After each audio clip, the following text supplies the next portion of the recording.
Je pense qu'on va annoncer le montant mobilisé en tant qu'investissement après-demain. Ce qu'il y avait précisé, c'est que le 15 milliards de dollars, ce sont les portefeuilles qui ont été mis dans les salles des investissements par les partenaires du Forum d'investissement en Afrique. L'année, jusqu'à maintenant, nous avons déjà bouclé des investissements qui ont été promis depuis quelques années. Nous avons déjà bouclé 30 milliards de dollars, ce qui est incroyable. On continue à travailler pour accélérer la clôture des différents projets qui ont été faits. Mais cette fois-ci, nous avons beaucoup de projets. Si je prends le cas du Maroc, par exemple, nous avons un projet qui est très grand pour la préparation de ce pays pour le COP mondial qui aura lieu d'ici 2030 et aussi pour la Coupe d'Afrique des Nations avec un montant de 8,8 milliards de dollars. Donc, j'ai beaucoup d'espoir qu'on va, on va mobiliser l'investissement nécessaire pour ça. Je pense que la coopération entre le Maroc et le reste de l'Afrique, c'est vraiment très forte parce que, comme vous le savez, Sa Majesté Mohamed VI met beaucoup d'attention pour ça. Si tu prends par exemple au niveau du plan de Maroc vert, le plan de Maroc vert, c'est ce que nous savons à la Banque africaine de développement, nous avons beaucoup soutenu ces projets. Et aussi, ces projets, par exemple, incluent l'Office chirurgien de phosphate, OCP, pour laquelle la Banque africaine de développement a mis beaucoup d'investissements sur ça.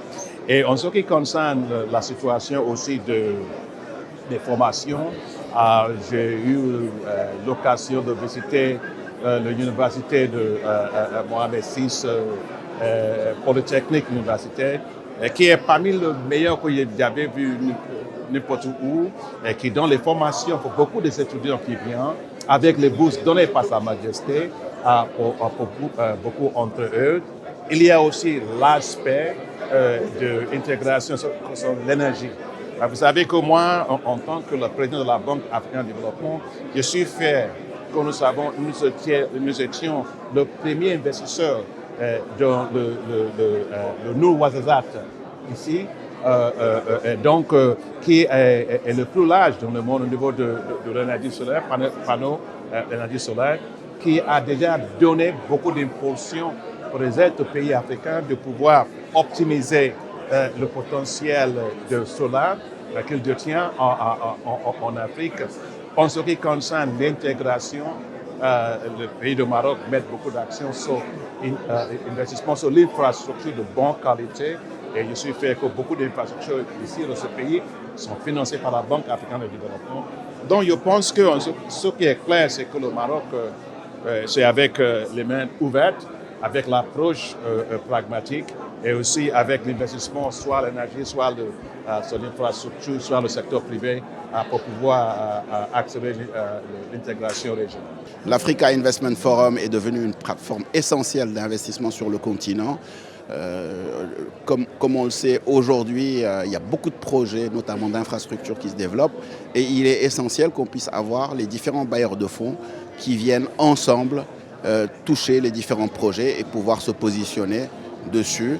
L'Afrique attire, l'Afrique est rentable, donc c'est une plateforme, comme on l'a vu, qui a beaucoup de succès. Aujourd'hui, le Maroc joue un rôle de hub d'intégration régionale et de connectivité de l'ensemble du continent africain. Les exemples des ports de Tanger Med, aujourd'hui des futurs ports de Dakhla, montrent comment le Maroc est en train de se positionner en facilitateur de la logistique africaine, de la finance africaine. Donc le fait que Africa Investment Forum se positionne à Rabat n'est pas fortuit, c'est parce que le Maroc joue un rôle important dans le domaine de l'investissement en Afrique.